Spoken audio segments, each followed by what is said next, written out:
First of all today, dismay about the prospect of a new trade war is brewing after President Trump announced plans to impose new tariffs of 25% on steel imports and 10% on aluminium. He said those industries in America had been decimated by decades of unfair trade policy and that America couldn't let its workers and companies be exploited any longer. The move was greeted by threats of retaliation and widespread criticism from leaders around the world, but that seems to have fallen on deaf ears. Over the weekend, President Trump doubled down on his remarks, saying that the American steel industry was in bad shape and that if you don't have steel, you don't have a country. Yesterday, Theresa May spoke to the president by phone and expressed her deep concern at the proposed new tariffs, echoing fears it could spark a new trade war. But the advice seems to have gone unheeded. President Trump tweeting hours later that America was on the losing side of almost all trade deals, had been taken advantage of for years, and that it was time for a change. Well, yesterday, Cabinet Office Minister David Lidington was on the Sunday Politics, where he outlined the government's concern. The United States is not taking an advisable course in threatening a trade war. Trade wars don't do anybody any good. We tried in Britain in the 60s and 70s protecting our car industry from competition. It actually didn't work. It protected inefficiencies. We lost all our export markets because our competitors, who were more competitive, went out and gobbled those up from us. And the car industry had to go through a very, very painful restructuring to get to the success story it is now. David Lidington there. The problem is Donald Trump isn't changing his course of action. In fact, it seems to have hardened. Trump's top trade advisor, Peter Navarro, said there would be no exceptions made in the tariff hike. So what's the UK government to do? Well, look, how shall I put this? The president has a unique way with language, and it's not always the case that what he says at first actually plays out as is reported. So I'm a little hesitant to make the assumption that this is definitely going to happen later in this week. But if it does, I think it will be quite damaging for the world economy. And I'm sure that the president is trying to protect his base, steel manufacturers in the US.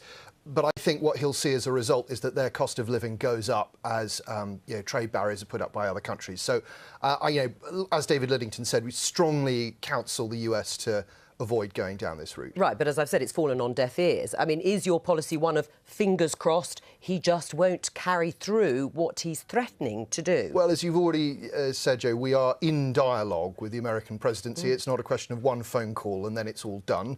We're in the process of negotiating, and I'm sure that the president has got some things that he wants to achieve. What is Plan B? Well, Plan A is what we're still on at the moment, which is negotiation with the US.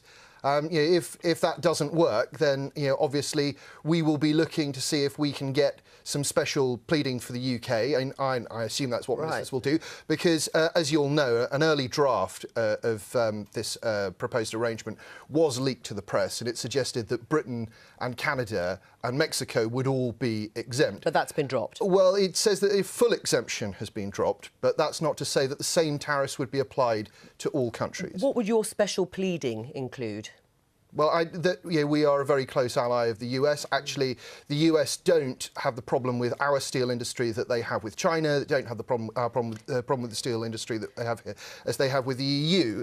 We're actually quite a small player in the world of steel, so I don't think that taking punitive measures against us will necessarily achieve what he wants. Right, but he has made a fairly passionate defence of what he has seen as decades of decline and damage done to America's steel industry. So if he does push ahead with a 25% tariff on steel imports and 10% on aluminium, would you support retaliation?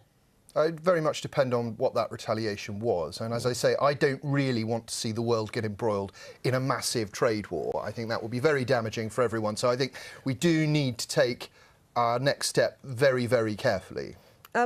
Mary Cray, Jeremy Corbyn, of course, the Labour leader, will have some sympathy with Donald Trump, won't he? Because he also is keen on advocating a policy to protect industries here, like steel. I have some sympathy with Donald Trump. I agree with him. If you don't have steel, then you don't have an industrial base. In the same way as if you don't have a chemical sector, you don't have an industrial base either. So do you also support him putting huge tariffs on? Of course not. And nobody wants to see a new round of trade wars. Having grown up in Coventry, a manufacturing city in the Midlands in the 80s, I've seen the painful restructuring that the car industry went through in the 1980s. But what I think this is a brutal wake-up call for the Brexiters who've been saying that we'll do a quick, fair trade deal with Donald Trump. Canada is in a free trade arrangement with the US. Their steel is going to be subject to these tariffs as well. So a free trade deal really doesn't get us very far. And I think what Alex hasn't said is we will be working with our European Union partners. Our voice is amplified as part of the EU in our discussions with Donald Trump. And would you support retaliation by the EU bloc? Well, nobody wants to get to that stage. We're already seeing concerns being played out on the stock markets, US stocks falling. You know, this is not good for prosperity. But in the end, if it comes down to it, we should take action in line with our European partners. I mean, it is a huge wake-up call, isn't it, in terms of a free trade agreement with the US. It would not entitle Britain, it seems, in any way to any preferential treatment. Well, as I say, let's see what actually happens later in the week. There are sounds that Canada and Britain and Mexico may be getting a different deal, and that's because they have very strong